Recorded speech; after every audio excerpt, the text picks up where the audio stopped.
അപ്പം നമ്മൾ കറങ്ങി നമ്മളിപ്പോൾ മുംബൈയുടെ ഔട്ടറിലുള്ള അക്സ എന്ന് പറയുന്ന ഒരു ബീച്ചിലെത്തിയിരിക്കുകയാണ്. അക്സ ബീച്ച് ഔട്ടറിലാണ്. ഒത്തിരി അധികം പേരൊന്നും കണ്ടിരിക്കാൻ വഴിയില്ല. ഭയങ്കര രസമാണ്.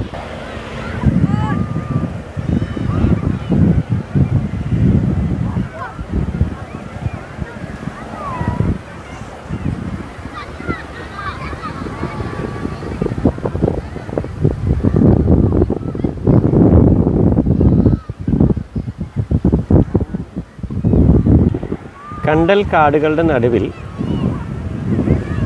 നല്ല രസകരമായ ഒരു ബീച്ച്.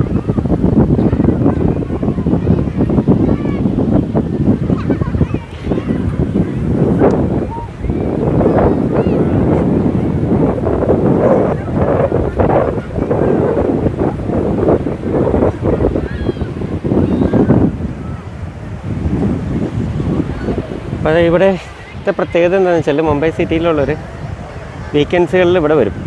കാരണം ഇവിടുത്തെ സൂര്യാസ്തമയത്തിന് എൻ്റെ ഒരു പ്രത്യേക ഫീലാണ്. ഭയങ്കര മനോഹരമായൊരു ഫീലാണ് ഇവിടുത്തെ സൂര്യാസ്തമയം.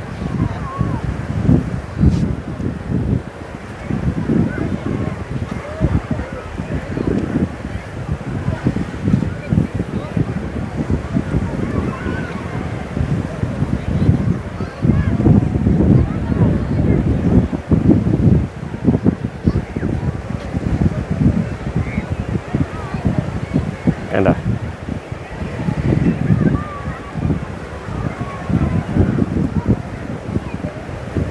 എന്ത് ഫ്രെയിമാന്ന് നോക്കി.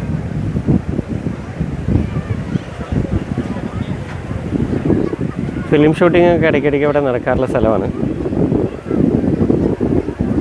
ലൊക്കേഷൻസാണ്, പല മൂവിക്കുള്ള ലൊക്കേഷനാണിത്. നമുക്ക് അതിൻ്റെ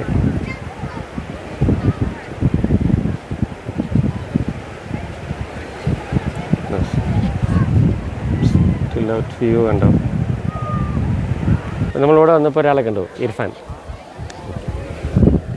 അപ്പോൾ നമ്മളിങ്ങനെ എവിടെ ചെല്ലുമ്പോഴും നമ്മൾ ഇങ്ങനെ ഓരോരുത്തരെ കാണും, ഇടയ്ക്ക് വന്ന് കണ്ടുമുട്ടാനായിട്ട്.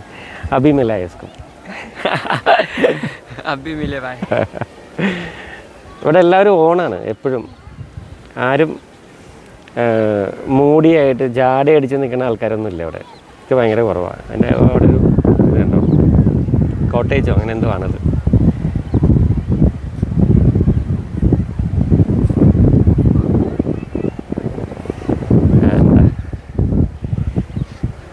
അപ്പുറത്ത് കാടാണ്, ഫോറസ്റ്റ് ഏരിയ ആണ്. അപ്പുറത്ത് മലയല്ല, ഫോറസ്റ്റ് ഏരിയ ആണ്.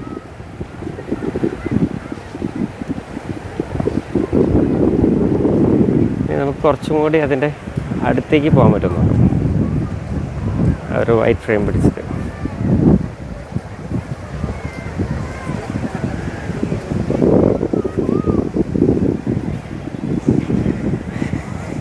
അത് ഇങ്ങനത്തെ ചില ബ്യൂട്ടി കാരണം എനിക്ക് ചില പ്രാന്താ. അതിന് കാരണം ഇതാണ്.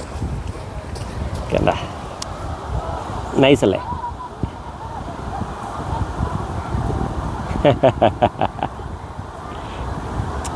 വെള്ളം അങ്ങനെ ഇറങ്ങിപ്പോയിട്ടേ സ്റ്റെപ്പ് ഇങ്ങനെ ആയിട്ട് രസമല്ലേ? ഇനി നമുക്ക് സൂര്യനെ അതിനകത്ത് എടുക്കാൻ പറ്റും നോക്കട്ടെ.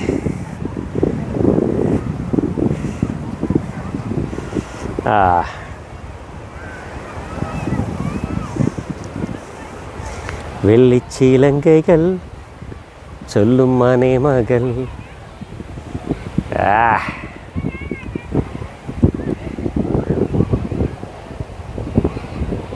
ആകാശത്ത് കൂടെ എന്തൊക്കെയോ ഇങ്ങനെ പറക്കുന്നുണ്ട്. പക്ഷെ നമ്മൾ അതിലേക്ക് ഇപ്പോൾ പോകുന്നില്ല. റൈറ്റിൽ 2 പേര്, ലെഫ്റ്റിൽ 2 പേര്, സെൻറ്ററിൽ നദി ഒഴുകുന്ന പോലെ കടലിൻ്റെ ബ്യൂട്ടി. നൈസല്ലേ? ആൾക്കാർ അവിടെ പ്രൈവസി ഉള്ളതുകൊണ്ട് ഞാൻ വൈഡിൽ അങ്ങനെ പോകുന്നുള്ളൂ. എല്ലാവരും കുളിക്കുന്നുണ്ട്, ആൾക്കാരിങ്ങനെ അങ്ങോട്ട് അധികം പോകാൻ പറ്റില്ല. മുകളിലേക്ക് പോയിട്ട് നമുക്ക് താഴേക്ക് വരാം. കാരണം ആരെയും ഡിസ്റ്റർബ് ചെയ്യാൻ നമുക്ക് താല്പര്യമില്ല.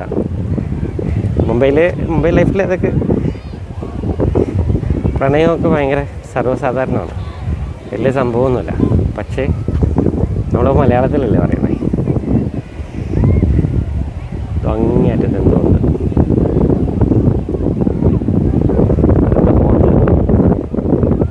പിന്നെ ഇപ്പോൾ ഇവിടെയുണ്ട്, ഇവിടെ ഒരു റിസോർട്ടുണ്ട്.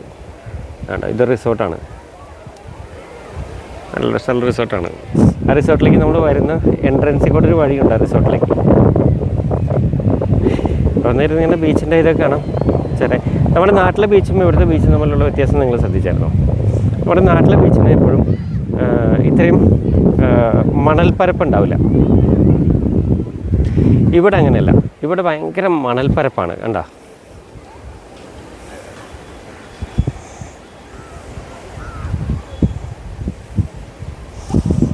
ഞാൻ അതിൻ്റെ ഒരു ഇത് കാണിക്കാൻ വേണ്ടി വെച്ചതാണ്. കാരണം നമ്മൾ നേരിട്ട് കാണുന്നതും ക്യാമറ കാണുന്നതും തമ്മിൽ വ്യത്യാസമുണ്ടല്ലോ. സോ അതിൽ പുറ്റുണ്ട് കേട്ടോ, അടിപൊളി. ആ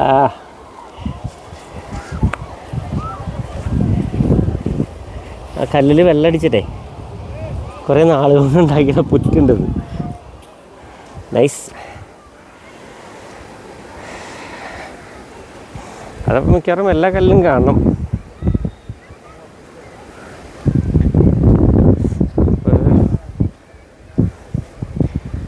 ഒരു ആംഗിൾ ബ്യൂട്ടി. നമുക്ക് കരയുടെ അങ്ങ് എടുക്കാം, എന്നിട്ട് നമുക്ക് ആ പാറക്കൂട്ടിൻ്റെ അടുത്തേക്ക് പോകാം.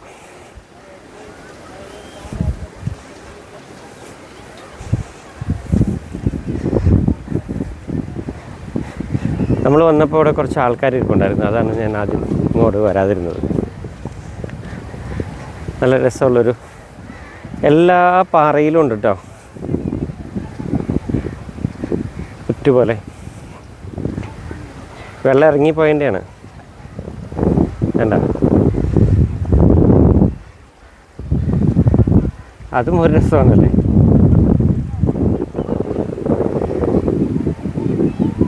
യെസ്. ഇനി ഇവിടെ നിന്ന് നമുക്കൊരു ബ്യൂട്ടി നോക്കിയാലോ, അസ്തമയ സൂര്യൻ്റെ ബ്യൂട്ടി. നൈസ് അല്ലേ?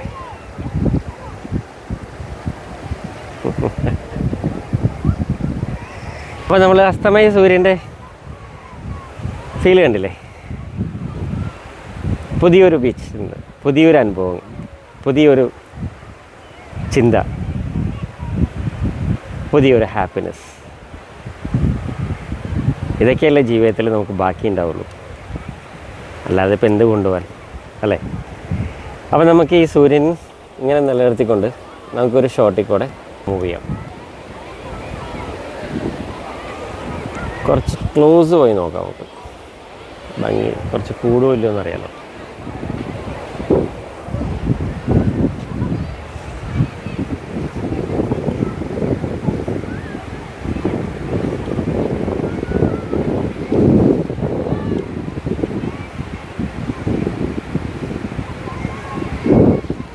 റിവേഴ്സ് പോകാൻ ഭയങ്കര പാടാണ്, കാരണം പുറകിലാരെങ്കിലും വന്ന് ഇടിച്ചാൽ പണി പാളും. പക്ഷേ ഇടിക്കില്ല, കാരണം നമ്മൾ ഒത്തിരി ലോങ് ഡിസ്റ്റൻസ് ഇട്ടിട്ടാണ് ഷൂട്ട് വെച്ചത്. നൈസ് അല്ലേ? അപ്പോൾ ഒരു രസമുള്ള ഒരു ഡെസ്റ്റിനേഷൻ കൂടി കണ്ടു. ഒരു മനോഹരമായ ഒരു സൂര്യാസ്തമയത്തിൻ്റെ പകുതി വഴിയിൽ. സൂര്യാസ്തമിച്ച് വരുന്നേ ഉള്ളൂ, ഇനി 1 മണിക്കൂറിൻ്റെ ആവും. അപ്പോൾ നമ്മൾ ഈ ബ്യൂട്ടി നമ്മൾ ഒരിക്കൽ കൂടി നമ്മളിങ്ങനെ ചുറ്റി കാണിച്ചുകൊണ്ട് കണ്ടുകൊണ്ട് നമ്മൾ ഈ ഡെസ്റ്റിനേഷൻ ഇവിടെ വൈൻഡപ്പ് ചെയ്യുന്നു. ഓക്കേ.